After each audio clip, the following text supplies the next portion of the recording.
The Education Minister chides the island's teachers' unions. That's our top story in your Barbados Today evening news update for Monday, November the 27th. I'm Emmanuel Joseph. Thanks for joining us. Irrational and silly. That's how Education Minister Ronald Jones is describing the reaction of the island's teachers' unions to last week's violent attack on the Ellerslie Secondary School. A 17-year-old student lost his finger and came close to losing a second one after he received chop wounds following an altercation with a peer. President of the Barbados Secondary Teachers Union, Mary Redmond, pointed fingers at the Ministry of Education, saying that it had failed to hold talks on the matter of violence in schools to tackle the issue. But today, Minister Jones argued that it was irrational for the union to blame his ministry. I do not know how the minds of some people are constructed. Because a whole set of programs exist within our schools relative to bullying, relative to sometimes display of violence. But there are some persons who are bent on accentuating a whole lot of situations. Normally you will find in any environment a few people who will give some trouble. And I do not know if we need to take it to the kind of degree that unions or others would want to take. Let me take you back, because there's a blatant lack of historical understanding of the dynamics of schooling. Several years ago, we had a murder at one of our schools, not under my guidance or under my leadership. Okay, and you remember what school that was. It's not to highlight the school, but people end up into combative or violent situations. I give them point of times. I can't be the person who diagnoses and says that is it or that isn't it. We had then a subsequent, and I'm sure it was a school where this lovely young lady went. Subsequent to that, we had another one. And sometimes persons, because of anger management issues, are bound to explode into given levels of behavior.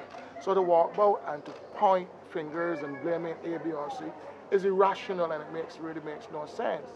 You could be standing up here now in a crowd and someone, or you mash someone's feet, and they explode into violence, they explode into action, because we don't seem to understand human behavior in all of its complexities and all of its forms. So I reject that out of hand and call it another silly moment. Jones made the comments this morning after he launched a sixth form program at Ellerslie Secondary School. He insisted that violent incidents at schools have not reached critical levels and there was no need for him to meet with the teachers' unions. He explained there were other avenues for the teachers' unions to air their concerns. They have a different agenda where that is concerned, and if they so do, then we'll raise those points where they are. But unions don't meet with ministers. It would have to be an extreme case where other things have broken down, then that the minister intervenes to see if we can make it stable or right. Yeah. But ministers do not meet with unions. I'm not the Minister of Labor. I am not the Prime Minister. We are outside of that. We go to the Minister of Labor if there's a breakdown. No, I was speaking in the remit of school violence. There was a promised consultation. But not from me. I do not meet with unions. Okay. Unions meet with the chief and the PS. Okay. And that's how it goes. But I'm sure that I've seen meetings of the unions, and I've seen meetings with the chief and the PS. Up until recently, I believe they met with DUT. I'm told that there is a promised meeting with BSTU early December. So that's what I've been told, but I'm not there. In other news this Monday, a St. Michael family is still trying to come to terms with the tragic loss of one of their loved ones. Around 8:30 this morning, Devon Jamal Watts of Smith Road in the Pine was found hanging from a crossbar in a bedroom by his mother. Family members were too distraught to speak to the media. Police, however, said the force would provide counseling for the family. To the law courts now. 46-year-old Ted Roy Henderson Glenfield Gittins was granted $9,000 bail with one surety after appearing in court today on 8 drug charges. Now, Gittins was arrested on Saturday after police found more than 111 grams of cocaine with an estimated street value of $5,560, over 113 grams of cannabis with an estimated street value of $566, and 87 ecstasy pills valued at $1,740 while executing a search warrant. He was not required to plead to the offenses. As part of his bail conditions, Gittins must report to the District A police station every Thursday before 12 noon. Barbadians can expect major tax relief if they choose to elect Solutions Barbados in the upcoming general elections. That's the bold promise from the party's Christchurch East Central candidate, Scott Weatherhead. He told a rally in the city at the weekend that Solutions Barbados will not be going to the International Monetary Fund, but it has an internationally accepted and proven alternative economic package to turn around the ailing economy. Weatherhead assured that taxes are not part of that program. We are going to remove the 10% NSRL completely. Well, we just heard on the news that it's not meeting targets anyway, but we're going to get rid of it altogether. This means the cost of living will go down by an additional 10%. We're going to remove the 2% foreign exchange commission. That means that when you go to the bank to send off money to your relatives overseas and so forth, and you go to pay your credit card bill, you won't have to give the government 2% of that. We will remove the 25% corporation tax on profits. That will reduce the incentive for local businesses to hide their profits through offshore entities in places like St. Lucia, St. Vincent, and the Cayman Islands, which currently places strain on the foreign reserve. And this measure is going to help to stabilize the foreign reserve of this country. We'll remove the 35% personal income tax. That means that your PAYE deductions will be reduced, and you will get an immediate net pay increase on your next pay slip. Meanwhile, Weatherhead warned that nothing good will come for the island if it opts to elect the Barbados Labour Party to office or fall back in the hands of the ruling Democratic Labour Party.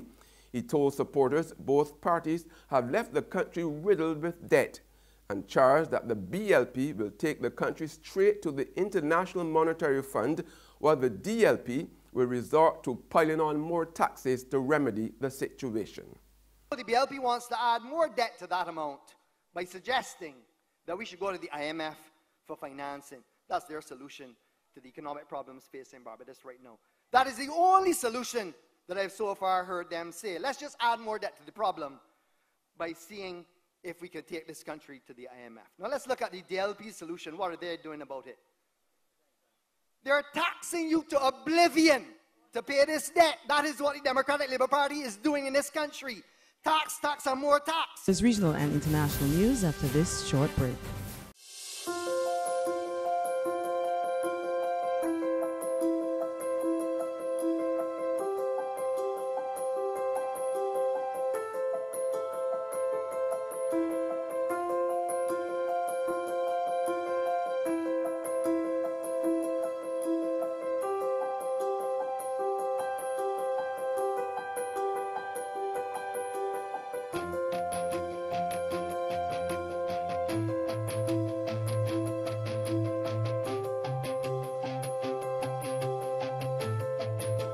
Barbados Today, news you can trust.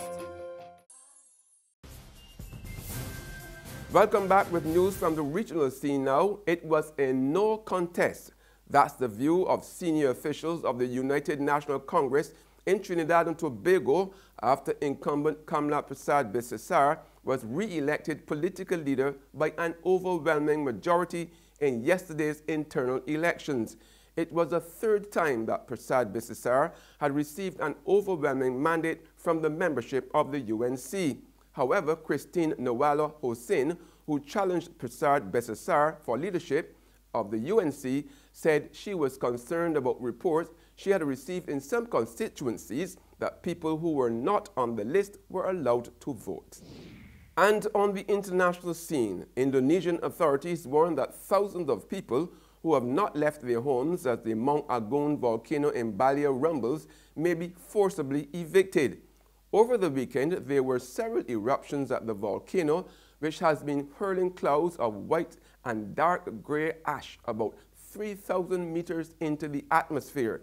Now, lava has also been welling up in the crater. Geologist Mark Tingay of the University of Adelaide told the BBC it's hard to predict just what will happen.